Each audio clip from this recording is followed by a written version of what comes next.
Hi friends, I'm Taylor Hughes, the author of Road to Wonder. If you've ever wanted to know how you can self-publish your own book, I'm gonna take you step by step through the process of self-publishing and show you some tips and secrets I've learned that weren't available just a few years ago. We're gonna talk about how you can get your manuscript done, go through the editing process, design the cover, get it printed, and have it end up online and in bookstores all around the country. I can't wait for you to start this journey, and I'm excited to be walking alongside of it with you.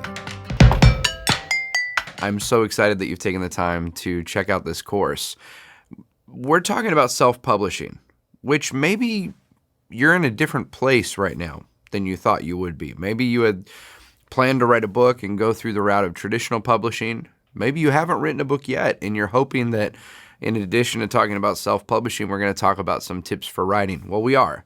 Maybe your manuscript is all finished and ready, and you know that self-publishing is the route you want to take, but honestly don't know what to do.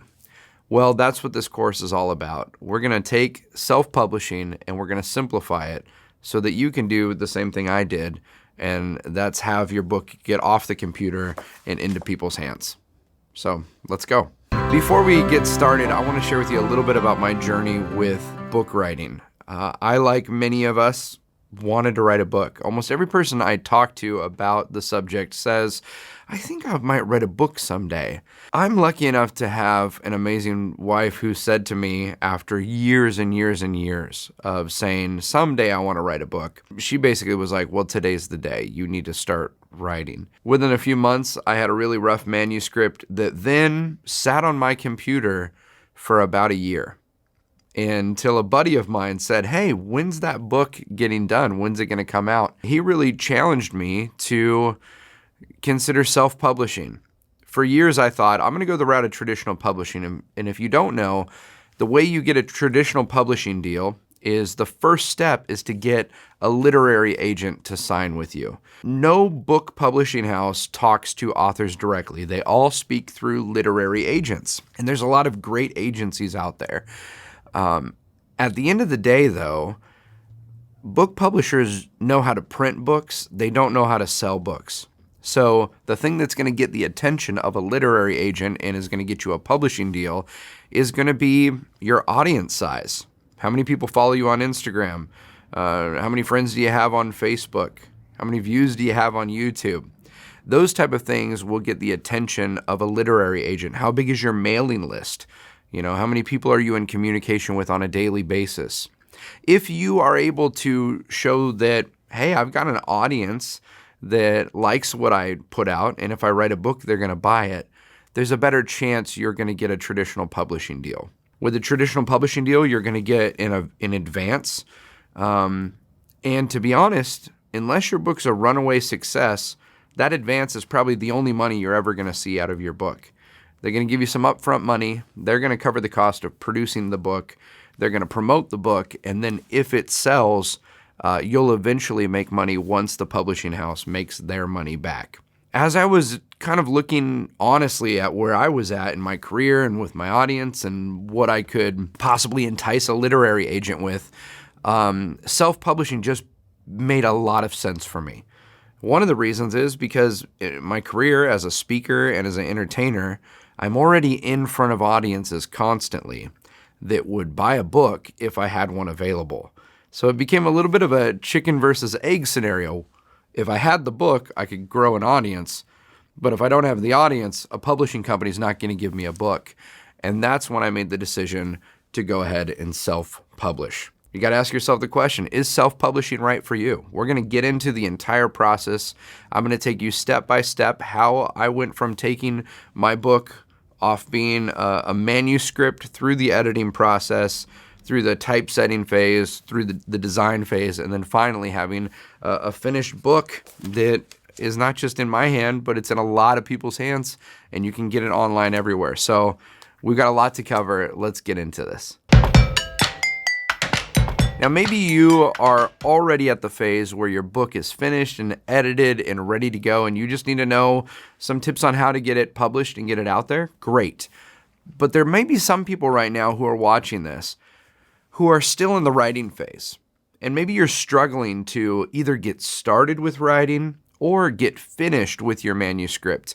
So I just want to take just a moment here, and I just want to look you right in the eye, and I just want to coach you on how to get this thing done. I mentioned earlier that I talked for a long time about wanting to get a book done. And then it was my amazing wife who said, no, you got no excuse. Just go and start writing. And so the first thing that I needed was a dedicated space to write in. When you're going to take on a task like this, let's be honest, writing a book is not an easy task. It takes a lot of time. It takes a lot of energy. For me, I need a place to go where when I'm in that place, have the solitude I need to focus on writing. And so I gave myself a spot to go sit in every day. For a season before I had my home office, which my home office is made out of a tough shed in our backyard, and it's amazing. We call it the World Shed Quarters, and it's where I wrote my book. Before I had the home office made out of the old tough shed, I had a closet in our house. It literally was 4 feet by 5 feet, and it was just a tiny little space in the middle of the house that wasn't really used for much other than holding brooms and a couple coats. And I just said, this is where I'm going to sit to write and to work. If you don't even have that, if you don't have a place that you can go, but you're in the house and it's busy and there's other people there, I have a friend who has a writing hat, and he puts this hat on every time he's writing. And so when people see he's got the hat on, they go, oh, let's not bother him. He's writing. So you want to create a space where you can go that's conducive for creativity and for writing. And you want to give yourself a dedicated time. The only reason my book got written is I gave myself a rule. I said the first 3 hours of every day. Now, this meant I had to wake up early because the day started early already with our 2 kids and my wife and everything we had going on and my work. So I had to say, I'm going to wake up early and I'm going to set aside 3 hours every morning to write. And this was my only rule. Every day I had to either write 1,500 words or I had to sit there for 3 hours. And there were some days where I wrote 1,500 words in an hour and that was it, and I called it done and I moved on for the day. But there was also some times when I sat there for 3 hours and got maybe 2 sentences on the page. And I said that was okay. You've got to give yourself dedicated space, dedicated time. And as long as you're spending the time, don't judge what comes on the page. Don't edit. Look, you're going to go through the editing process. For me, if I said I've got to make chapter 1 great before I move on to chapter 2, there would be no book. I think the best thing you can do is give yourself the freedom to just not edit. Just pour the words on the page, let whatever comes out come out, and eventually you can take those words and make them good. But just give yourself the freedom to write some really crummy words on the page, and that's how you're going to end up with enough stuff that you can edit into something beautiful. For me, I also found a program called Highland 2. I'm not involved with them in any way. I don't get a commission off of this. But if you're a Mac user, there's a great program called Highland 2 that you can set for yourself word count goals. And you could say, I'm going to write for 20 minutes or I'm going to write 1,000 words. And you can just start writing and the program will do the work for you of telling you when you're done writing. So you can just focus without watching the clock, without thinking, have I written enough? Am I where I need to be? I think the best thing you can do, give yourself some time, give yourself some space, and give yourself the freedom to not be your own editor at first.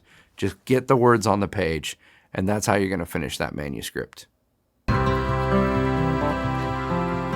Let's say you've gotten to the point where your manuscript is done. You've got 50, 55, 60,000 words on a page. An average novel is going to be between 50 and 70,000 words. So I would shoot to have, 55,000 words written, knowing that in the editing process, you're going to add some, but you're also going to take away a lot. And so you get to that point where you've got all those words on the page. Now you need to go through the process of editing. And in addition to the edits you're going to do, you're going to want to find a professional editor.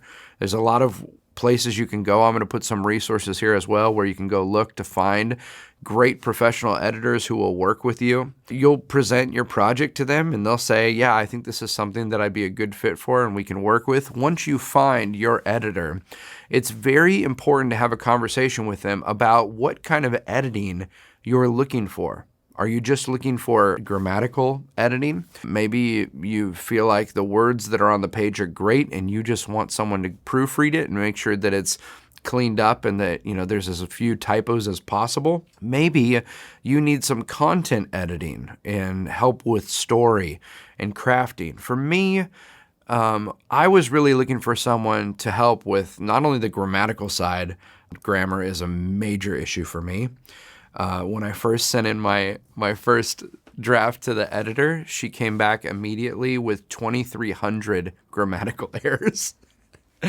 So I needed some help with grammar, but I also wanted someone who could coach me on, this story is great, but I think it would fit better here.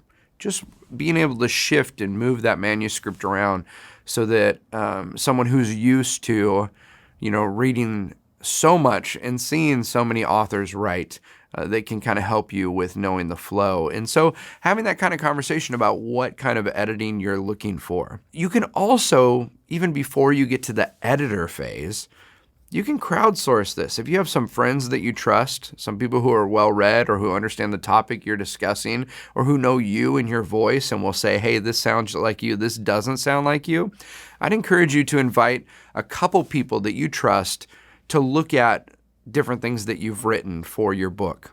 In this process, you're not asking people to write the book with you. So I would be careful. I'm not asking for notes on what you think would be better. Just tell me what you don't like, and you can just cross out the stuff that they don't like, and then you can work on it yourself to do rewrites. A big part of the editing process, and this is something that takes a lot of authors by surprise, is they think, I've written the book, now I just need someone to edit it. No. Based on what you take out of the book, you're going to need to add more things into the book.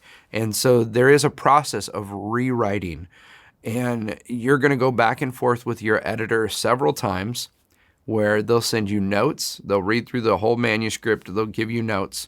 You'll go back through, either accept those changes or reject them, and then you'll do rewrites where they're necessary. One of the things that was new for me, I'm a Mac guy, and so I haven't used Microsoft Word since I was, in high school writing essays. And the reality is everybody in the publishing world uses Microsoft Word because there's not another program that does tracking changes as good as Microsoft Word does.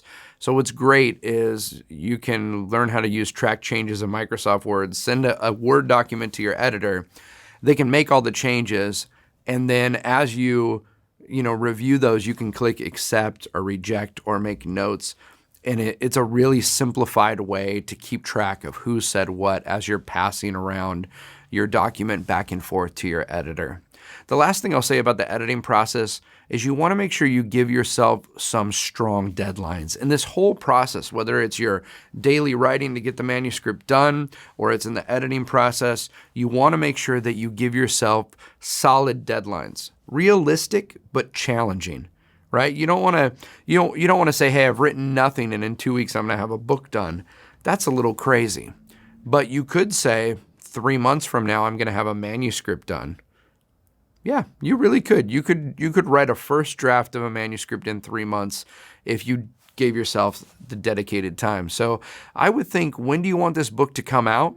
When does it best support your career and what you want to do with it? Maybe you're writing just because you have some family stories that you want to pass on to the next generation. Maybe you're writing because you've got a conference coming up next year you're speaking at and you really want to get that book out in time for that keynote that you're presenting. Start with where you want that book to come out and then work backwards and give yourself some really committed deadlines, and don't cheat yourself by not getting those things done. So I think if you can do that, then the editing process is going to go smooth. Make sure that you work with someone that you understand and they understand your voice. And it's not them writing the book for you. There are ghostwriters. We're not talking about that. This is if you're writing a book and you want it to be, your voice and you really want to be the one in the grind of writing, your editor is going to be your best friend. So find someone you can trust, give yourself hard deadlines, and don't cheat on them. Let's talk about cover design. During the process of editing, you're going to have a little bit of downtime, because if you're not doing rewrites and you're waiting for your editor to get back to you, you're going to be excited about your book and you're going to be thinking, what can I work on? Well, one thing you can start working on right away is your cover design. What do you want the cover of your book to look like? And I think you should really think about the feeling you want to convey to the reader. You know, the first experience they have is what they see on the front cover of your book. And I know people say the whole thing of like, don't judge a book by its cover, but let's be real. Everyone judges a book by its cover.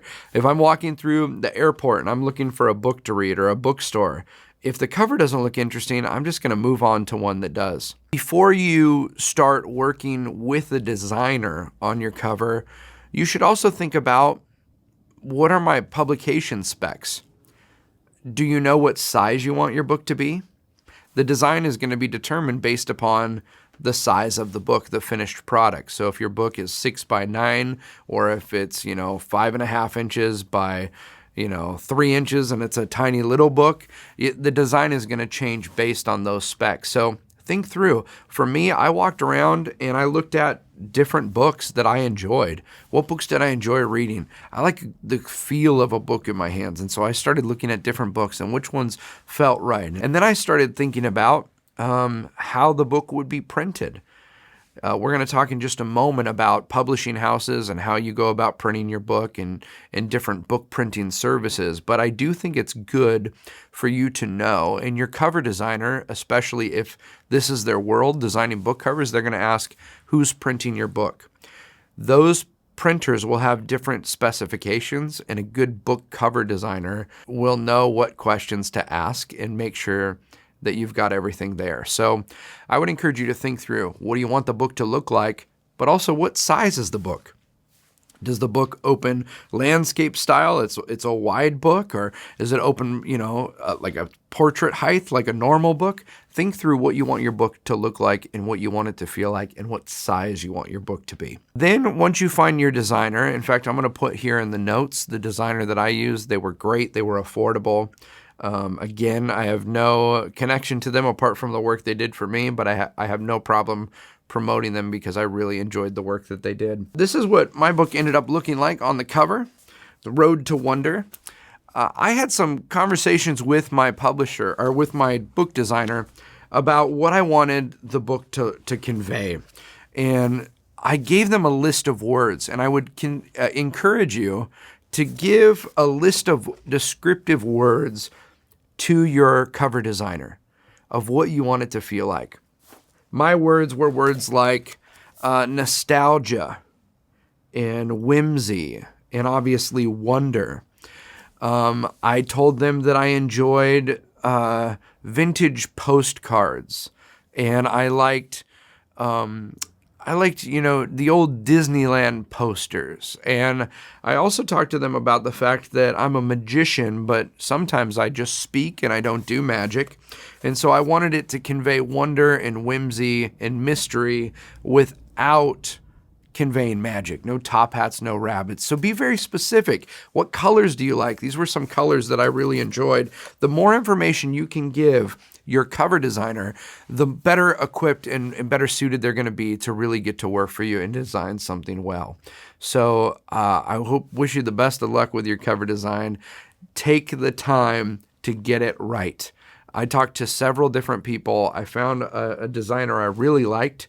They gave me 2 different designs, and the second one just happened to be absolutely perfect, what I wanted.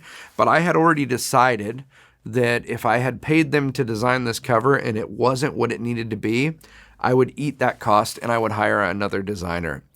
Don't skimp on your cover design. It is what people see first. It is the thing that's going to make people reach on a shelf and pick that book up or click on Amazon to buy it. So really take the time to make sure your cover looks the way you want it to look. You don't just have to worry about the outside of your book, you have to worry about the inside. What does the inside of your book look like? How is it formatted? I really wanted to make sure and this is going to sound silly. This is a self-published book. I did not want it to look like a self-published book. And what I mean by that is I've had someone before go, here's a book I wrote, and it's this thin, and it looks like a magazine, and it just doesn't have the feel of a book. It's so funny. After this whole process, when the books finally showed up, I'm looking at it and I'm smelling it, and I looked to Katie and I said, babe, it looks like a real book, doesn't it? I just think that the details are important.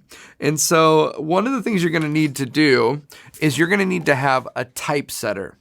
Once you get your manuscript done, once the editing is complete, once all the words that need to be there are there and all the ones that shouldn't be there are out, you need to get a typesetter. And what the typesetter is going to do is they're going to take that Word document and they're going to format your book to look like a book on the inside. They're going to rearrange the fonts. They're going to make sure the margins are placed properly. And they're going to put it into the format it needs to be so that you can send that file to your printer. You don't want to just send them a Word document. You want to send them a file that is tailored and it is produced so that when they print it, it's all going to be lined up and looking correctly. Your typesetter is going to want to know a few things from you. They may ask you about different fonts or looks or headers if you want specific things, if there's any images or things like that you want to include in your design. Maybe you're writing about castles and dragons, and so maybe you want to have some sort of imagery in there. The typesetter and the designer can work together on that to make sure that's included. But the big thing the typesetter is going to do is after they know the size of your book, the outer dimensions of your book, they're going to then find out, based on designing the file around that, they're going to give you your final page count. And that is going to be necessary for your cover designer to design the spine and the back cover of your book. The spine of this book is going to change based on how many pages it is. And so if your book has more words, it's going to expand. It'll get smaller if it's less words. So your cover designer will be able to design the front cover, but they will be waiting for you to get your book from the typesetter, have that final file ready so that they know your book is 215 pages or 312 pages. Whatever it is going to determine how they design the rest of your book. I've included here as well a typesetter that I went with. They were absolutely fantastic. The typesetter is going to send you several files. They're going to send you files to send to your publisher. They're also going to send you a very clean Word document, which is helpful at times, especially if you're wanting to use segments of your book and you still want it to be in an editable format and not a PDF. And then you're also going to get from them a really nice polished PDF that can act as a digital copy of your book that you can share with people. We'll get into advanced readers copies in a moment, but all of those files are going to come from your typesetter, and you're going to want to make sure before you start looking at publishers and getting files ready to upload that they've gone through the editing process and the typesetting process so that you've got your finished cover files and you've got the files of the interior of your book, and then you're ready to go. So you have your completed files. Now what? You have the files for your book. Can we just pause for a brief moment and celebrate? I mean, months ago, you didn't have your manuscript all done, or maybe you did, but you didn't have a cover. You didn't have the interior of your book all designed and back from the typesetter, and you literally have the files ready to go to take your book from being an idea and a concept and something you've dreamed about to being in people's hands. So the first thing you should do is celebrate. You did it. You made it this far. You have done what most people will never do. You are an author. You need to celebrate that moment. And then you need to get to work because there's a lot more to do. Next thing you need to do is you need to choose your publication avenue. Not everyone publishes a book the same way. Is your book going to be a paperback book? Is it going to be a hardcover? Do you plan to do an edition of both? Do you plan to do an ebook? Are you going to do an audiobook? Are you going to just print the book at a printer and sell them yourself? Or are you trying to get distribution and have your book go out to Target and Barnes & Noble and all different places online? Those are questions you need to ask. So think about, where do you want your book to be? How do you want people to be able to read your book? There are a lot of things available today that weren't available to self-published authors 5-10 years ago. You can actually be a self-published author and get advanced distribution, which means that without a book deal, without a literary agent, without a big publishing house, you can get your book designed and printed and available to people all around the world. So you've got to make some decisions about, what do you want to do? Do you want your book to be ebook, paperback, hardcover, audio? Once you know what you want to do, then we can get into some of these specifics. So let's talk next about different ways to publish your book. All right, we're going to get into a couple different ways that you can go about printing your book. There's a lot of services out there. The two major ones are KDP, which is Amazon's Kindle Direct Publishing, and IngramSpark, which is the self-publishing division of Ingram Publishing, which produces most of the books that you're ever going to see. There's positives and negatives about both of them. I will say this, I used both. I'm going to walk you through how I did that. It can seem daunting, but again, after I give you this information, I'm going to walk you step by step through how I did it.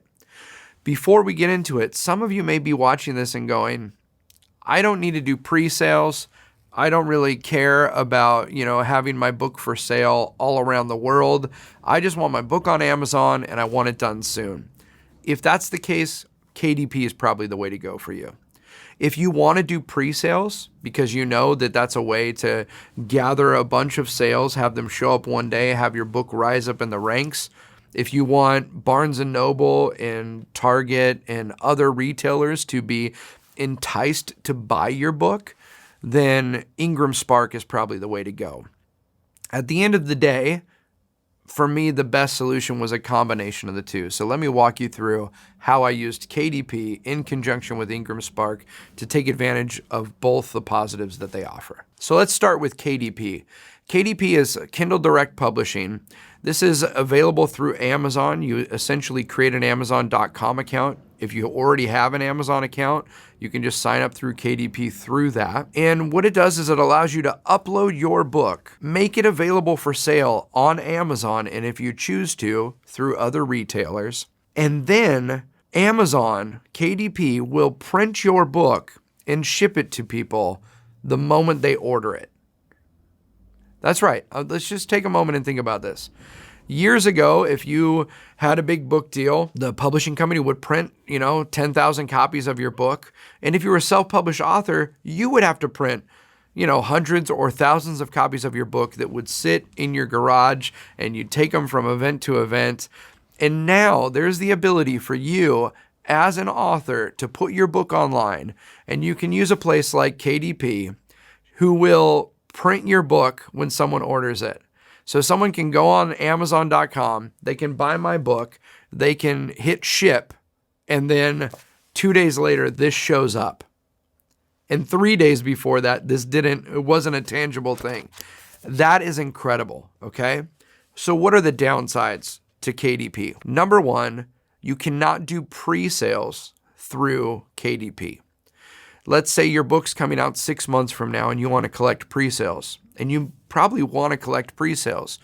Pre-sales are a great way for you to have your book go up in the ranks, because what's going to happen is you're going to sell books over a period of weeks or months, and then the day your book comes out, all of those pre-orders, that people signed up and gave their credit card, they're not going to charge that card till the day your book comes out, which means that the day your book drops, all of those orders are processed, and it doesn't look like you sold 500 books in 3 months. It looks like you sold 500 books in a day. Amazon updates their ranks every hour based on every category, which means if you sold 500 books this hour, there's a good chance your book's going to rise up to close to the top of the charts. And so it's a strategic way for you to have your book arrive and get some attention, have it be where you can possibly make it in the top 100 or the top 10 of the bestseller list on Amazon. My book reached top 7 in my categories, which is incredible. And they weren't obscure categories either. These were like, it's up there next to like Mr. Rogers' book and Trevor Noah's book. So that's a pretty big deal. The problem is you can't do pre-orders of a paperback book through KDP. This is where IngramSpark comes into play. IngramSpark is the self-publishing division of Ingram Publishing. They allow you as an author to not only upload your book, but enable it for global distribution, which means you can do pre-sales on Amazon, but also Ingram is the same company that every library, every bookstore, every retail outlet in the entire world uses their website to order books.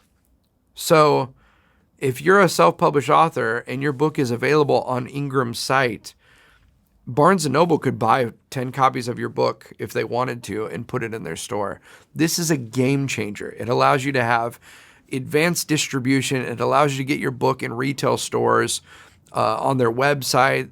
Your friends can buy your book on Target.com. That's incredible. This is all available through IngramSpark.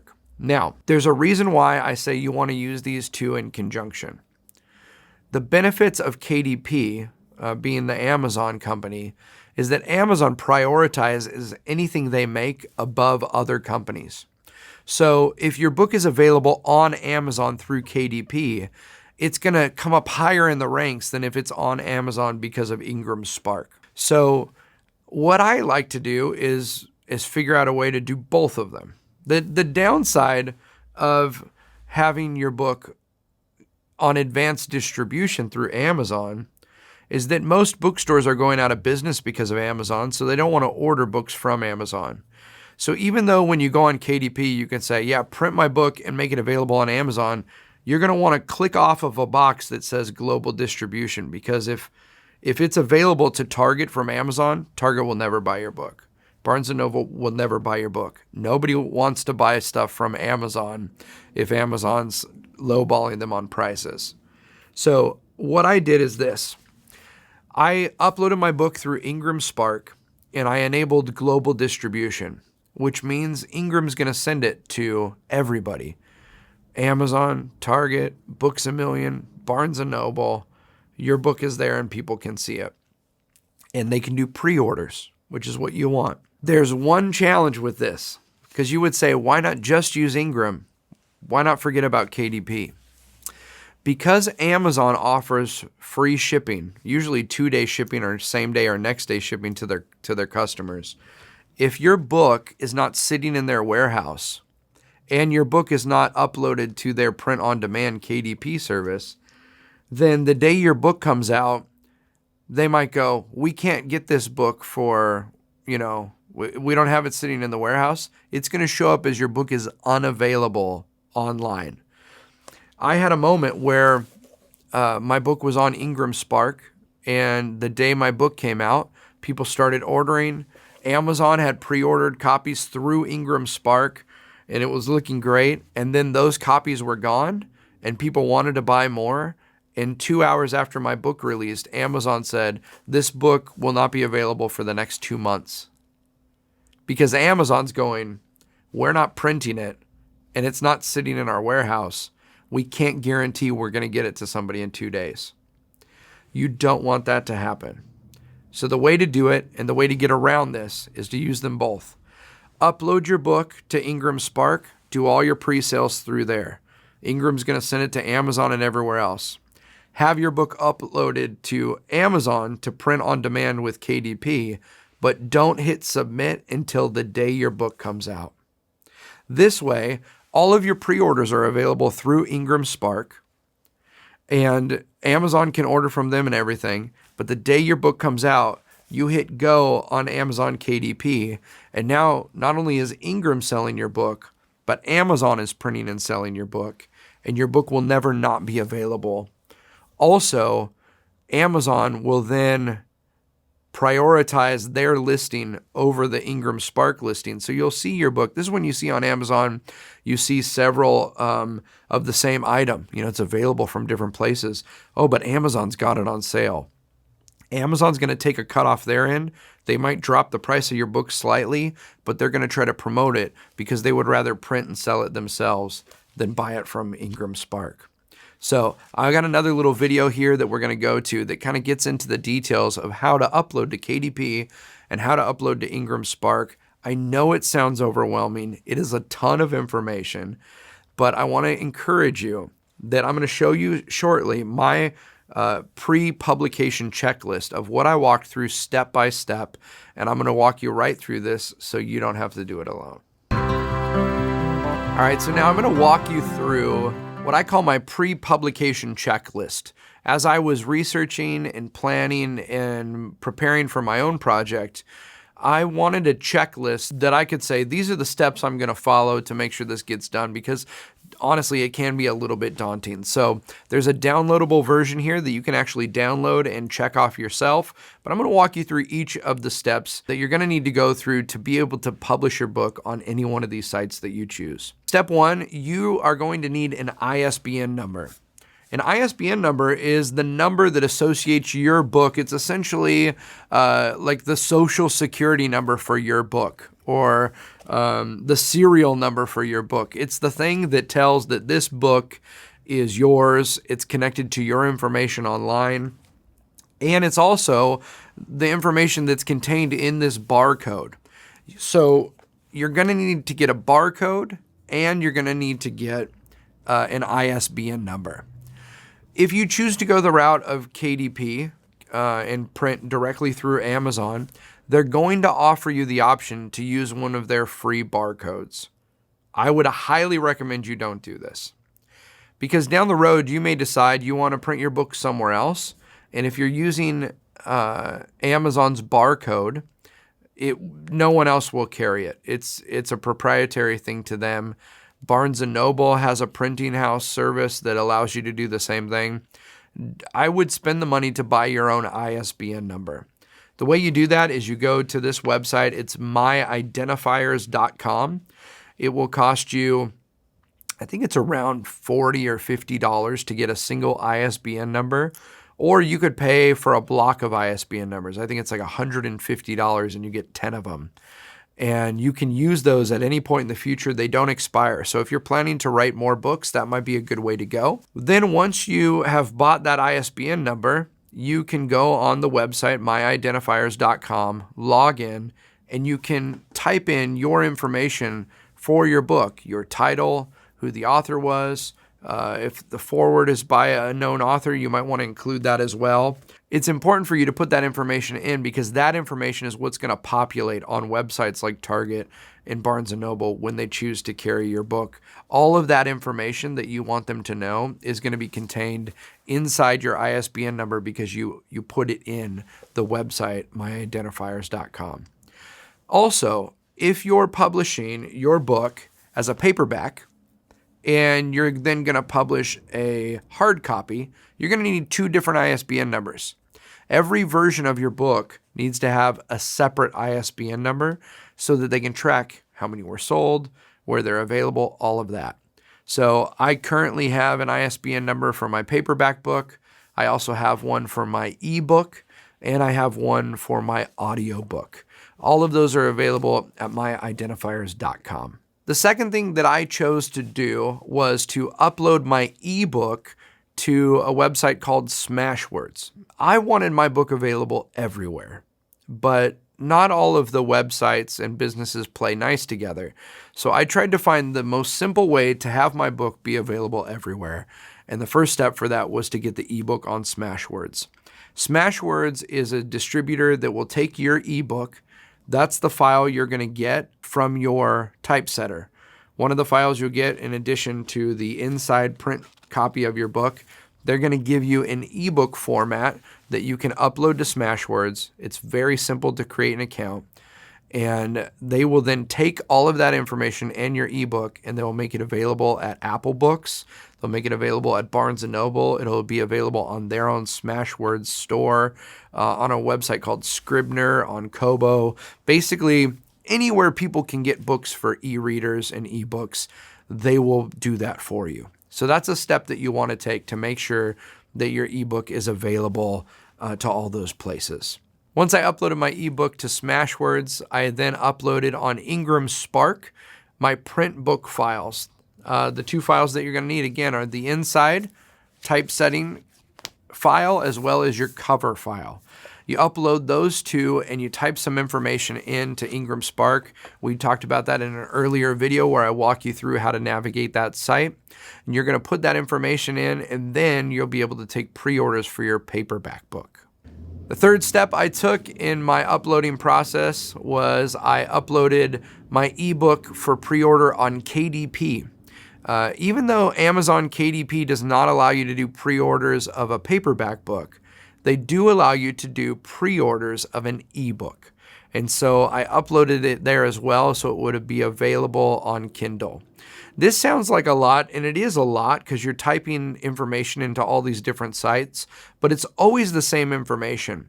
So one of the things I did is I had a Word document on my computer with my paperback ISBN, my audiobook ISBN, my ebook ISBN, my bio. All the information that you're going to type is the same on every one of these. And so if you have a master file of all this information, this is the copy for the back cover, everything from the bio to what it says about the book.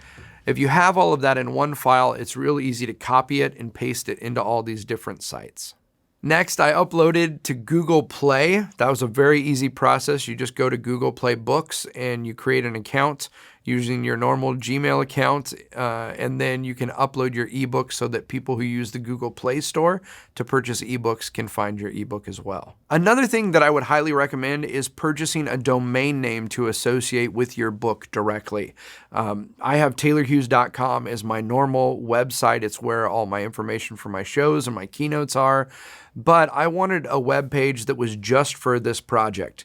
And so I bought roadtowonder.com, which is the title of my book, Road to Wonder. What's great about having a web domain you can use specifically for this project is throughout the project, information is going to change. You're going to notice one day, oh, Target's carrying my book, and I wish I could let people know that it was available on Target. Well, if you direct everyone to your website for pre-orders, you can then put links for buy it on Barnes & Noble, buy it on Target, buy it on Books A Million. As Ingram sends out your information, they're going to blast your information out as a new book available, and different stores will start to pick it up. It's going to be important that you can then update those links on your website. Another thing you don't have to do, but you can do, is update Goodreads. There's a website called Goodreads. It is a huge community of authors and book readers, and you can create an author page on there. If you want to, you can pay a small fee to promote your book through a giveaway where people will actually sign up and say, I'd like to get a copy of this book. You can say, I'm giving away 10 signed copies of my book. And when I did this, I had like 4,000 people enter the contest. The reason this is great is because 10 people are going to win a free copy of your book, but the day your book comes out, 4,000 people are going to say, hey, you know what? Sorry you didn't win, but the book is now available if you want to go get it, and it promotes your book for you.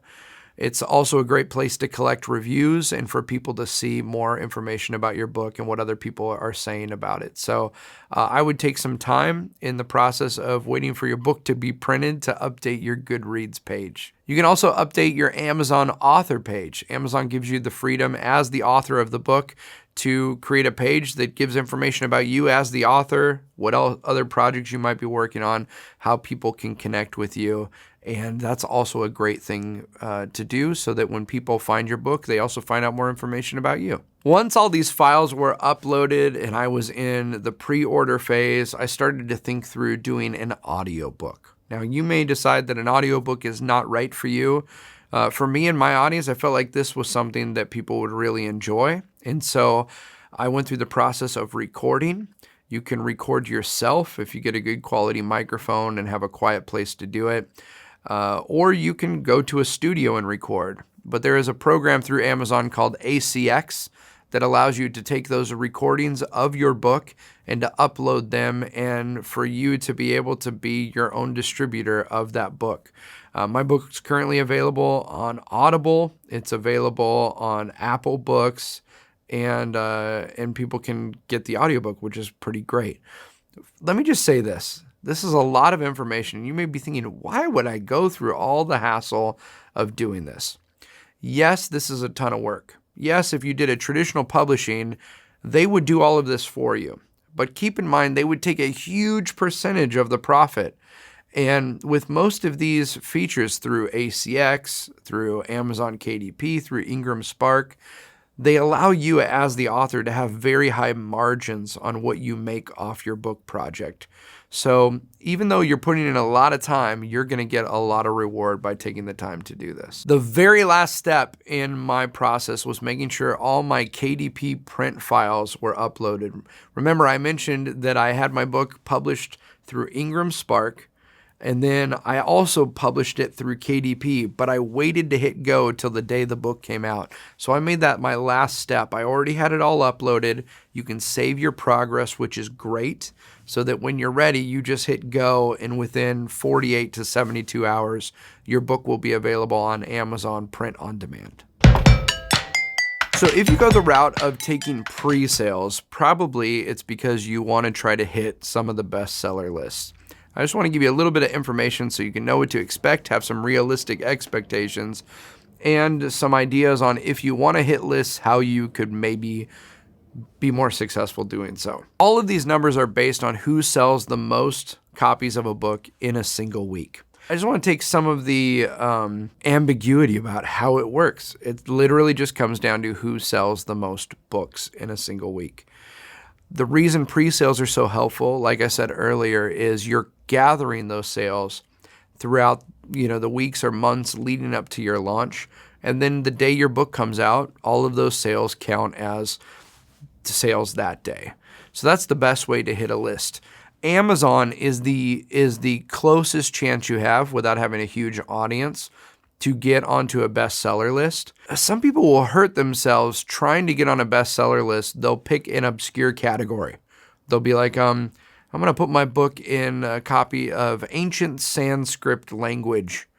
It has nothing to do with that, but they'll be a #1 bestseller on Amazon because no one else is writing books on that topic that, sold any copies. The problem with that is then not only are you cheating the system, but you're cheating yourself, because no one's going to find your book. They're not looking in a category that they're not going to see your book because it's not in a category that they're already interested in. So I would be very careful in choosing a category that speaks very clearly to what you provide, what your book is about, what's going to be interesting to readers who are interested in those categories, and then doing your best to push pre-sales so that you can sell a lot of books when your book first comes out. That's probably going to be your biggest opportunity to hit one of these lists. One way to gather pre-sales is if you do speaking for organizations. Maybe encourage them, let them know your book is coming out, and maybe as part of your fee, maybe you discount your fee and encourage them to buy a copy of their book for everyone in the organization. That is a way to also push pre-sales and help yourself get higher up in the ranks. One last idea, and this idea was something that really helped me with this project. I had purchased a bunch of author copies that I was going to make available before the book was actually released. I was doing a tour, and I thought, I'm going to sell these books, and it'll be great. People will want them because they're not out yet, and I'll get the book in a lot of people's hands. And then I thought, well, none of those books that I sell personally are going to count for pre-sales. They're not going to affect, numbers going up in the ranks on Amazon or anywhere else. So what if I gave away those books? And so here's what I did is I challenged people. I said, I got a bunch of these books here, and I'm so excited. My book is coming out. I can't wait for you to have it. The best thing you could do to help spread the word and to make a difference with this book getting out there to people is if you would order a copy for someone else. If you pre-order a copy for someone else, then I'll just give you a copy.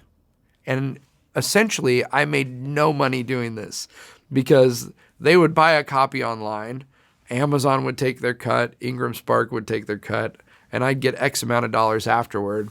I would then essentially lose the money I just made by giving them this copy because I'm eating the printing cost. But that's fine. For me, the most important thing was getting the book out there, possibly hitting a bestseller list, which it did, and having more people hear about the book. So there's a lot of creative ways that you can use to promote your book and to get your book out there. In fact, we're going to talk a little bit more about those next. Let's talk about a couple different promotional ideas and tools of how you can get the word out about your book. As a self-published author, it's your responsibility to make sure people want to read your book. Let's be real. Even if you have a book deal, at the end of the day, the book publisher is hoping that your audience is going to see and love and want to buy your book and tell more people about it. So this is an opportunity as your book's coming out to start calling in favors. Call every person you know who has a podcast and go on it. Promote that your book is coming out online and let people know if you have a podcast, if you have a show, if there's something that I can go on to let people know about this project, I'd love to. And not only are you going to get the word out, but you're going to make some new friends and some new connections by being part of some of these different shows. I made postcards that had the same cover design, and I would send handwritten postcards to friends letting them know, hey, I'm so excited this book's coming out. I would love to send you a copy. You can make a list of influential friends that you may have, people who have an audience or people who are in the industry, maybe people who run large companies or have a platform where they're in front of a lot of people and could get the word out about your book. Maybe these are people who you'd like to get a quote to put on the back of your book or in your book. You can reach out to folks before your book comes out. Ask them if you can send them a copy. This is called an advanced reader's copy. There's a couple ways to do this. The great thing about IngramSpark is you can order copies of your book before your book comes out that look just like your book's going to look. So for example, this is my book. I could order this on IngramSpark at cost as the author. So the cost to print this specific book at the time was $4.80 with shipping. So for $4.80 with shipping, I can get this book that I then turn around and sell for $15 or $20. But I can also give this book away. And so I would encourage you to make a list of people that you know who might help spread the word, who are influential, or who are just friends and you want to thank, family members that you want to thank for supporting the book, and send them a signed copy. All right. You can also make it really fun. These are some little envelopes that we had printed. It's literally the same design as the book. I didn't change anything at all. There's a company called Sticker Mule. There's a lot of different companies you can get these through. But what's great is the book fits perfectly in it. It seals up. And when it arrives, people are like, oh, they're excited because they had seen the image online and they're excited that their book is coming. It makes it a real fun way to send your book out. Another thing that I did was we printed up bookmarks. A bookmark is a great way for people who have your book to tell someone else about your book. And it's also a great way for you to kind of give them the next step of how to promote it. So the back of this bookmark, it actually says, your life is not a puzzle to be solved, it's a mystery to be enjoyed. And then it says, here's 3 ways that you can share the wonder. Number 1, tell a friend about the book. Number 2, leave a review on Amazon. Or number 3, you can pre-order a copy for someone you love. And then it says anyone who pre-orders the book will become an instant VIP and get access to our exclusive virtual book release party on the date. And here's the information. So what we did is we put together a virtual book release party. This way, anybody across the country or around the world could be a part of it. We had friends in the UK. It was really awesome. But I told people if you pre-order a copy of the book, you're going to get an invitation to be part of our book release party. And then I included these little bookmarks in there. And it's just a fun way for people to keep sharing the word and spreading the word about your new project with everyone. And then I would encourage you to use social media to promote your book like crazy. When my book came out, I was in the middle of a tour. I was in a different city every day. And so on Instagram story, I would hide a book in every city I was in. Today I'm in Atlanta. Here's the clues. And if you find it, you get it. It made it a really fun game about finding the book, and you got to see pictures of people who had actually gotten the books, but it also just kept it in front of people. And then we also made some really fun, goofy videos just to put on social media and to promote. In fact, here's one of those videos now. My book doesn't cure anything, but there's no side effects either. Hi friends, before we get into this, I wanted to just point something out in my book. My book, Road to Wonder, is out now. Thanks for all your support. If you haven't got one, go pick one up. And if you have got one, get one for a friend. My kids want to go to college. Did you know you can also buy this book from Kmart as soon as they build a website?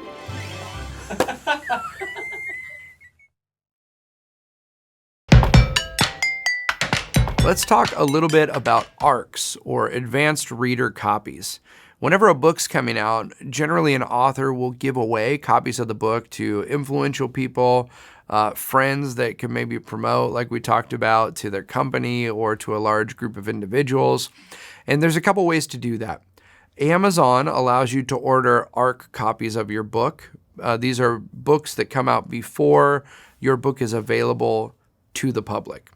The problem with ordering through Amazon is that this is going to happen. If your book is not actually released, Amazon is going to send you a copy of your book with a big band that says "not for resale" all the way around your book, letting the person that has it know that this is an advanced copy and the book has not been released yet. Maybe that doesn't bother you. I didn't really like that. I wanted people who were getting the book to get the book the way it was going to look and be excited about it. The other thing that both Amazon and Barnes & Noble do, because Barnes & Noble has their own printing publication house, you can print books through Barnes & Noble. Barnes & Noble doesn't put a band like this on it, but because your book is not out, it will slap a barcode on top of your barcode. This is not my actual barcode, it's covering mine. It's much larger and it's very specific to whoever printed the book. And again, it's so that someone can't scan this book and get the information about the book because it hasn't been released yet. The best way, in my opinion, is to either use a local printer if you like the way they produce books, or to go through IngramSpark and just order copies of your book before it's actually released. This is one of the huge benefits for me of Ingram, is I wanted to have copies in hand that I could give away, that I could sell, that I could use to promote before the book came out. And for me, Ingram was the way to do that. Another way, which is super easy and is totally free, is when your typesetter gives you a nice PDF electronic version of your book, you could just email that out to friends. Even if you want to just send a portion of your book out electronically, this is another great way to gather reviews. Let's say you're going to send physical copies to some influencers or friends who might be able to promote it, but then you have a bunch of other family and friends that you know would help spread the word. You could email them and say, hey, you know what? Here's my book. Would you take a look at it before it comes out? And could you just leave a review on Amazon or on Goodreads the day the book comes out? That's a great way to obtain some more reviews and have your book have reviews right when it comes out, which is gonna, again, keep the word going, because when people see a book has 5-star reviews and people are interested in it, they're more likely to pick up one themselves. What I'm about to tell you is ludicrous. My book went from being a manuscript to being on Amazon and printed in 6 weeks. That's not normal. That's not healthy. I'm surprised I survived it. I would give yourself plenty of time to get your book printed and to have it in hand. I would also check with your printer and make sure that they give you updates as far as what they can provide and when. Currently, as we're recording this, there's a huge delay in getting books printed right now. And so I would go, if you're using Ingram or KDP, I would look on their website and they will give you updated timelines as far as when you submit your files, when you can expect your books to be available. The number one thing I can say with this is you want to make sure that your book is ready to go when you upload it. Sometimes people will do pre-orders of a book 6 months before the book comes out. and they've got a cover designed and they've got half the book written, to me, this is terrifying for a few reasons. Let's say you're behind on getting your editing done and you're still in the editing process. So you upload a temporary file to IngramSpark or to Amazon and you're like, it's just a holding file. I'll update it before the book comes out. Well, if people start ordering a lot of copies of your book, what's going to happen is Amazon is going to start printing those books and having them in the warehouse ready to go. And so I've heard horror stories of people who have, put placeholder files or blank interiors just so that they could upload their book and start doing pre-sales, and then they don't get the book done in time. And, 3 weeks beforehand, Amazon starts printing and shipping copies that are not ready to go. So I would encourage you to really take the time to make sure as you upload everything that you've dotted your I's, you've crossed your T's, you've made sure everything looks the way you want, and then you don't have to worry about any of that at all. IngramSpark and KDP. This is just kind of a brief overview. There's lots of resources on both the websites as well, but I just want to make sure you kind of have an idea of where to get started here. First of all, this page here is myidentifiers.com. This is the home of Bacher. This is where you're going to buy your ISBN number for your books. Again, you're going to need an ISBN number for each format of your book: audiobook, your digital or ebook, as well as your paperback. And if you do a hard copy, you're going to need that as well here. So this is where you can purchase barcodes.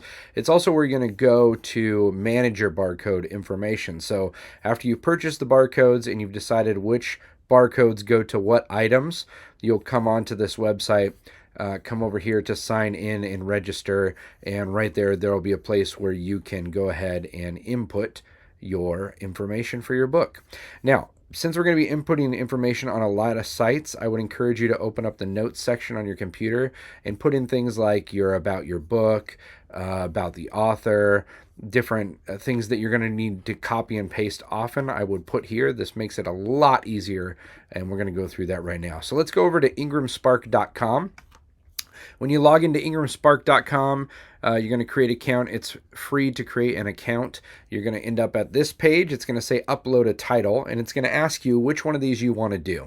You can either make a print book and an ebook.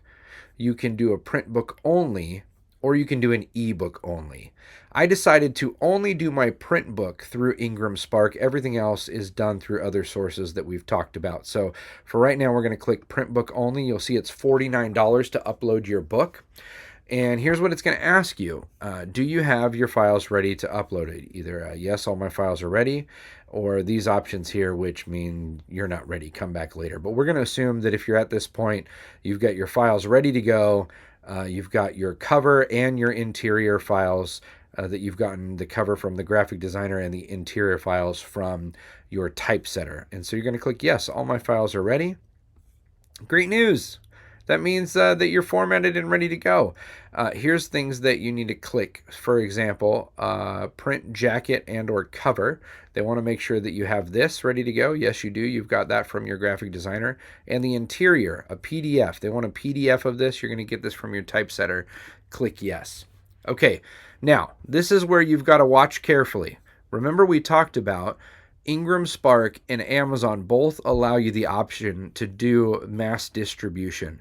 We want, in my opinion, we want to use IngramSpark. This is the route I went. I used IngramSpark for mass distribution. That means IngramSpark, once you upload this and it gets approved, is going to send out an email to all of its friends, Target, Barnes & Noble, everywhere, and they're going to say, you can buy this book now. It's available. So I would click this right here. You can click this if you have questions, and it will tell you a little more information. Basically, if you just want to print your book to sell yourself, you can do that as well without doing distribution. But I'm going to click to have IngramSpark do my distribution. Remember, you can't do this for both IngramSpark and Amazon. If you click on Amazon to have advanced distribution, it's going to mess things up for you. So we're only going to click this option on IngramSpark, and we'll continue. It's going to take us to this page where we're going to put in a bunch of information. So again, remember I told you to make your little note section here with all of your stuff. This is information that you're going to be punching in a lot. We'll just start here with the title. My book was Road to Wonder. Don't worry, even though my book already exists, we're going to use it just as an example. Your print ISBN. I went ahead and got an ISBN just to use here as a sample. It will not let you proceed without a proper ISBN. So we're going to put that in. It was written in English. Again, right here, it says receive a free ISBN owned by IngramSpark. Amazon will give you this as well. Do not do that. You want to go right here. Again, all of these question marks are helpful. You can click on it and we'll tell you. But if you use a IngramSpark free ISBN number, that means they own this number that's attached to your book, and you won't be able to sell this book anywhere else. Do not do that. Always go through Bacher here. It's worth the price. You can buy one, or for a little bit more, you can buy like a stack of 10 of them and just have them ready to go for future projects. Publishing rights, I own the copyright and hold all the publishing rights. Yes, I do. This will tell you everything here you need to know. Be sure to read this. It's really, really important. You do not want to get sued.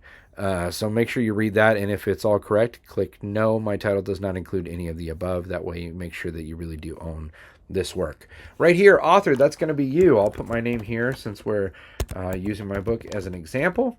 You will see all the spelling errors as they come. Again, dyslexia is a superpower that I hold. Okay, first name, last name right there. You can also click right here where it says show more fields to improve book optimization. This right here, you can put in your biography, all of that stuff. I'm not going to do all that right now because it's not required, but you can put all of this information in here as well. That's going to help in search engine optimization and with online presence. Again, if you had someone who is known who did the foreword of your book, you can add a contributor, and you can change right here who it is. So, for example, a lot of these you're going to note are for books that have been audiobooks. So it could be as told by and that kind of thing. But I'm going to put right here, let's see, I'm going to go down to where it says forward by, and then you can put in whoever wrote your forward. And again, look at that. Look, see, isn't it great? Where, forgiveness here, I put in the wrong spot. And then you can add that contributor. The reason you want to do this is whenever someone looks for the person who wrote your forward on Amazon or anywhere else, after it shows their books, it's going to show your book because they are a contributor. It essentially counts them as an author. Doesn't change anything as far as royalties go or anything along those lines, but it just makes sure that as many people that can see your book can see it. Select an imprint. Okay, this is interesting. The imprint name is displayed as the publisher on most retail sites. If you want the imprint to be different than your business name, click to add another imprint. My business is Wonderful Entertainment, and so I selected that as my name of my imprint. You could create that to be whatever you want. Subjects. Here's where you're going to choose your subjects. What is your book about? So for this, we'll say, we'll click this category. You could go humor, and let's say your book is a comic strip. And we're going to go with that one. You can pick up to 3 of these. For best results, it says 3. So let's also say that it is a cooking book. My book is not a cooking book. Don't worry, I'm not submitting this. Right here, you're going to select an audience. This is very important. Trade general is most likely what your book is going to be, unless you're writing a professional or scholarly book, or you're writing a book for young kids, but you're going to put that here as well. And again, all of these give you options of more things you can write. Table of contents, reviews, quotes. These will all help with SEO. Obviously, we don't need that for this right here. Title description. I'm going to go over here to my notes section, and I've got a little thing already typed up about this book. I'm going to copy it, paste it there, boom. It's good to go. Keywords. Keywords are really important. These are words people are going to search. So like wonder and let's see, wonder and whimsy and fun and storytelling. All of these are going to be separated with semicolons. And then again, another place here for you to optimize. You can add a short description. You can write a bunch of different stuff here that's going to help. I'm going to say continue now. So we're continuing. We're moving on. Select trim size. This is where you need to know the size of your book. This is something you figured out before you talked to your designer because they designed your cover to match. Mine is 6x9. This is where you're going to select the interior. If it's color, it's going to be very expensive. I went with black and white. And you can choose the type of paper and the color. I went with cream. I really like this cream paper. Most books tend to be, at least most books that I'm familiar with tend to go with that same vibe. So I went there. Binding, we're going to go paperback and perfect bound. That just means that it's a glued spine with a laminated cover. And then finish. Okay, you can go with either gloss or matte. I'm going to suggest you go with matte unless you really, are putting like a 80s 8x10 headshot on the front of your book. I think matte is a much more professional look, but that's totally up to you. And then right here, duplex enabled. That means that you can print on the inside cover of your book. My book did not have that, so I'm going to say no. Page count, I'm going to put 238 is what I believe my page count was. And then it's going to give you right here a print cost for this book. Okay, so at this point in time, the cost to print this book is $4.61. That's what it's going to cost before anyone makes money. All right, that's just the cost of getting that book printed. And then here's where you're going to want to price your book. You're going to decide the pricing based on a few things. First of all, the cost of your book and how much you want to receive, as well as considering that wholesale discount. So for example, let's put this at $18.99 as a starter here. That's what I listed my book at. So at $18.99, I offered a 55% trade discount. This is a big deal. Most retailers want at least a 50% discount. So if you're interested in having Target or anyone else sell your book online or potentially in stores, or getting a local author event and having Barnes & Noble put your book in their store, I would say you're going to want to offer at least a 50, but I would recommend the 55% trade discount. That's the real retailer preference. That's going to entice them to buy your book. Now think about this. Over here it shows this is the cost of your book. This is what your book's going to sell for. After printing and shipping and all of that, they're estimating that your compensation will be $3.94. Price your book at $18.99. You offer a 50% retail preference. That means the bookstore is going to buy your book for half of $18.99. And then out of that comes the print cost, which means that after it's all said and done and the retailer makes their money, you're going to make $3.94. But you're making that off a book you didn't have to print, you didn't have to touch, you didn't have to store, and you didn't have to ship. That is a pretty great deal as far as most people are concerned. If you're doing traditional publishing, there's no way you're getting $3.94 per book. That's unbelievably good in this world. Also, keep in mind, the print cost is only $4.61. So even though when you sell this book online through retailers, you're only making $3.94, you're able to buy the book for $4.61, and if you sell it for retail price, now you're making, upwards of $14 off of the price of this book. That's pretty great. That's pretty great. Something else you're going to see here is it says return ? You've got 3 levels here that you can choose from. You can say no returns. You can say yes, return and deliver that book back to me, or yes, return and destroy. Here's something to keep in mind. Most retailers offer free returns for their clients. So if you choose to not say you'll take returns, if you say no returns, all sales are final, that's another trigger that will probably keep people from carrying your book. People are not going to want to carry your book if they can't accept free returns. They can accept returns, and then you tell them just to destroy those books, and then you're out the money of that book. The other thing you can do is say, yes, return and deliver to me, and they will deliver it to you. For example, if somebody buys your book and returns it, they are going to send you back that book. And right here, they're telling you what's going to happen. It'll be $3 per book for U.S. returns to a U.S. address and $20 per book for international addresses. So if you say yes to this, what's going to happen is if someone buys 20 of your books and then returns them, you're liable for $20 times 20 times $3 per book. So $60 plus any handling fees you're going to have to pay, but you're going to get those books instead of them just getting rid of them. So 3 options there. You can say no returns. People may not carry your book in stores. You can say yes, return them and deliver them to me at this cost right here, which it says down below if you click on it. And the other option is to say yes, accept returns and destroy, which means you will not receive any physical copy, but your account will be charged the current wholesale cost of each copy. Okay?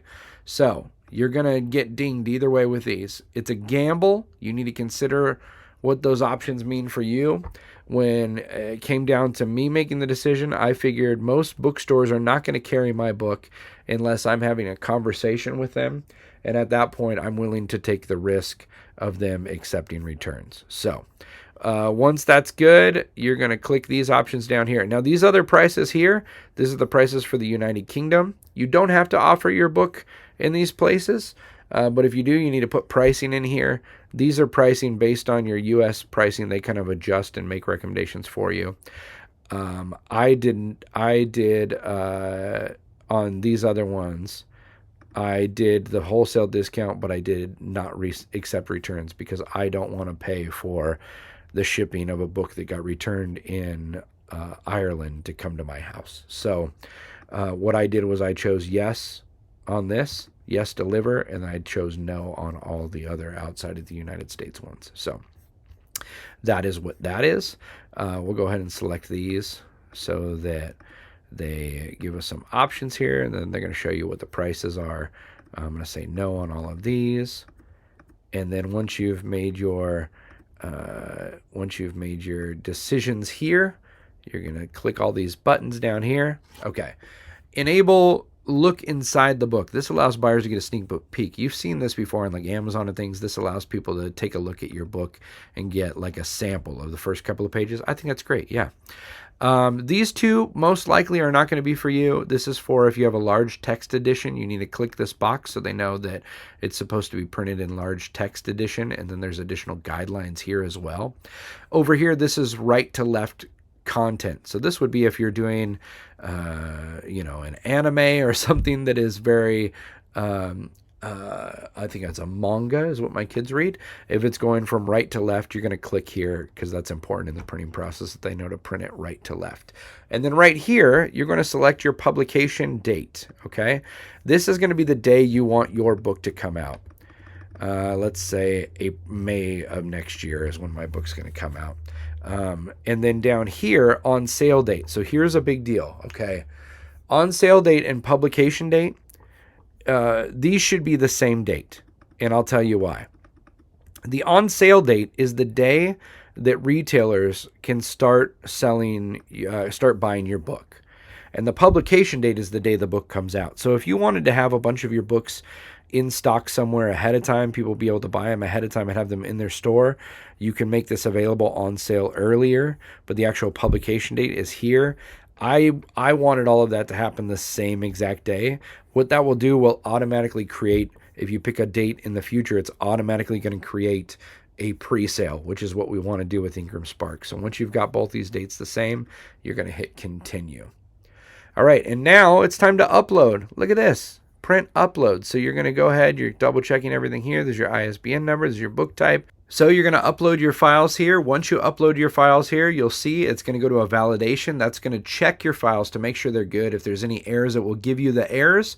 Then it's going to have you put in your payment of $49, which makes this all possible. Unbelievable. And then after that, you will click complete. So that is how you navigate IngramSpark. All right, over at kdp.amazon.com, you're going to log in with your Amazon account to create a KDP account. You're going to come down here and you're going to start putting in your information. All of this is pretty standard, same as we talked about before. Does this contain any language situations or images that are inappropriate for children under 18 years? Make sure you pick the one that is correct for that. Once you fill out all of this information, it's going to give you a preview of your book. If it looks good, you'll hit save and continue. That's going to take you to some pricing. You'll do the same thing. Keep the pricing the same across the board. The biggest thing is you do not want to click the advanced distribution box in Amazon, and you do not want to say approve and submit until your book has already come out. If you're waiting to do pre-orders, the minute you hit this book live, it's going to be available. Again, KDP does not allow you to do pre-orders. We did all of that through IngramSpark. That's going to be where all of our pre-orders happen. And then the day your book comes out, you're going to click live on Amazon. That way you don't ever have that issue of your book not showing up on Amazon. Final thoughts on this: as you're uploading everything, take your time. Don't rush. Don't be in a hurry, and give yourself plenty of breathing room from the time you want your book to be on pre-sale to the time you want your book to come out, and it will be a success. How to price your book. You want to price your book in such a way that it's a reasonable value for what you're providing, but you also want to price your book in such a way that you can discount it and entice retailers to carry your book.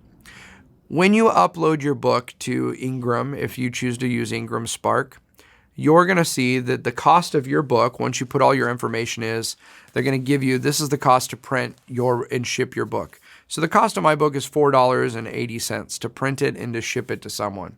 Then they're going to ask, do you want to offer a discount to retailers? Some people say, no, I don't want to offer a discount to retailers. But the way retail works is they buy items at a discount, usually a 50 to 55% discount, and then they make money off paying the retail price or even a sale price because they paid for the book at half price to buy it. So you're going to want to run some numbers. For me, I looked at what was the most I could sell a paperback for that wouldn't seem unreasonable, knowing that most retailers are going to put a sale number on your book. Amazon's going to sell your book for lower than retail value. And I wanted my book to be around $15 when people bought it, which currently that's what people pay when they go on Amazon or on my website.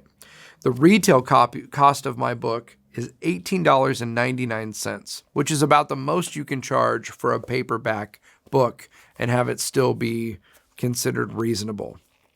Here's why I chose that pricing.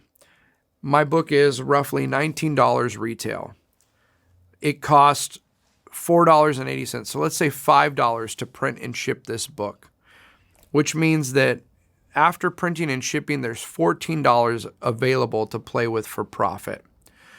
I then offer a 55% discount to retailers, which entices Target, Barnes & Noble, and all of those places to carry the book. So even though they're paying less than half of what the retail price of the book is, I'm still going to make about $6 off a book that was sold through Target that I never touched. Target orders the book, Ingram prints the book, they ship the book. I get $6 or $7 and I never actually had to touch the book. That's an amazing margin in the book world. Most authors who have a traditional publishing of their book, if they made $1 off each copy of their book, that's a big margin. So the fact that you're making $6 or $7 or $8, depending on how you've worked out your numbers, is pretty incredible. Another thing you're going to want to think about when it comes to pricing your book is Ingram's going to ask, if somebody returns your book, what happens? Do you want us to return the book to you at your cost for shipping? Do you want us to destroy the book, or do you want to not accept returns? This is a weird scenario to think through, but you really need to weigh it out. If you say no returns, then no retailer is going to carry your book because every retailer offers free returns to their store, which means if someone buys your book at Target online and they decide they don't like it, they can return it to Target and that cost is going to come back on you. The printing cost of your book is going to come back on you. You can either choose to say, I'll accept returns, but I want you to destroy the book, which means you pay the printing cost, but then they just burn the book or do whatever to the book and you don't get it back. Or you can say, I want to accept returns and I want to pay the cost of shipping to get it back to me. And they will charge you $1 per book to ship it back to you or somewhere around there. So you're going to want to really make sure you look at that because you don't want to create a scenario where somebody buys 500 books and you're all excited, and then they return them all, and now you've eaten the cost on that. That is something that could possibly happen, but if you don't accept returns, they're never going to carry your book. So you really have to weigh out, is it important for me to have my book in retail establishments and all of that? Ways to sell your book. Once you have gotten your book released and it's available on Amazon, you're going to get money every time someone buys your book on Amazon, or if they buy it on a retail site, you're going to get money off of that sale. That's great. You can make more money selling your book in person, because the cost of this book to print, if it's $5 to print your book and you sell it for $15, you've just made $10 profit, which is more than you're going to make on Amazon or any other retailer site.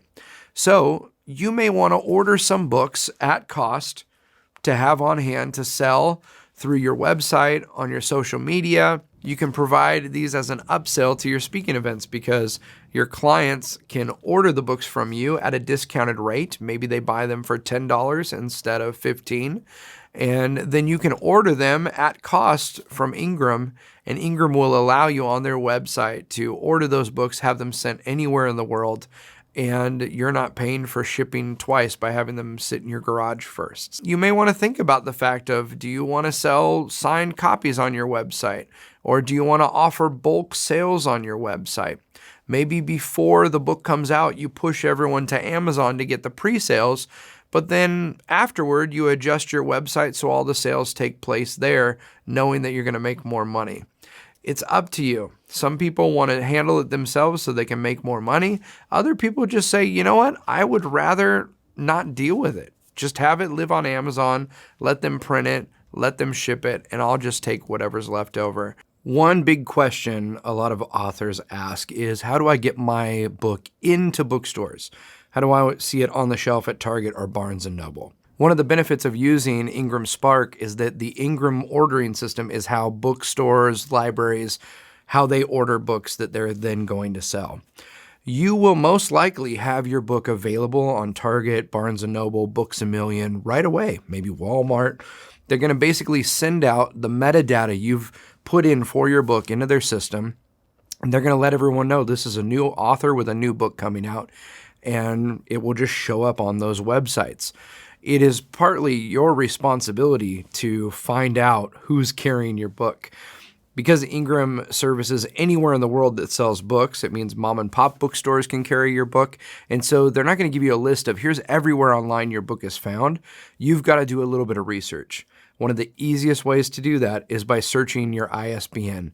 Because that ISBN number is attached to your book, wherever that project shows up on the internet, it's going to come up when you search for that ISBN. If you want your book to actually be on the bookshelf in stores, you're going to have to advocate for that. One of the best ways to do it is to go to your local Barnes & Noble, your local mom and pop bookstore.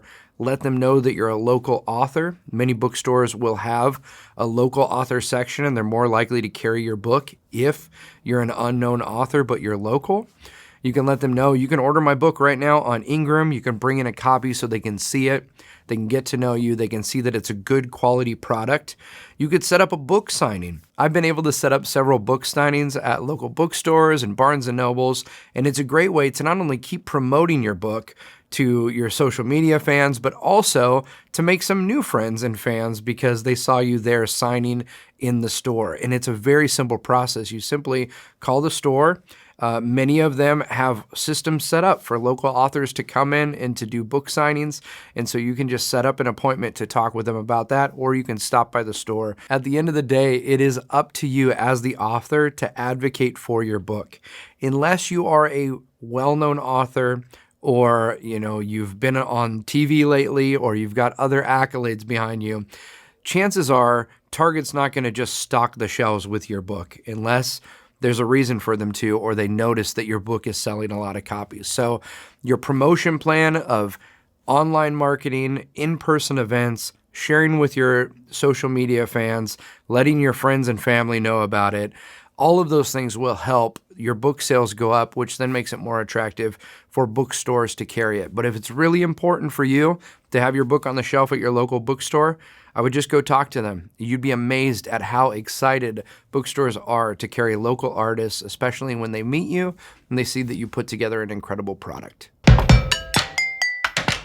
So as you can see, there's a lot of options for you today as a self-published author. I want you to be encouraged. I don't want you to be discouraged by the amount of work that lies ahead. It's up to you. You can really do what you want to do with your book. If you want to just have copies available to give to friends and family or to leave for the grandkids, that's a simple task.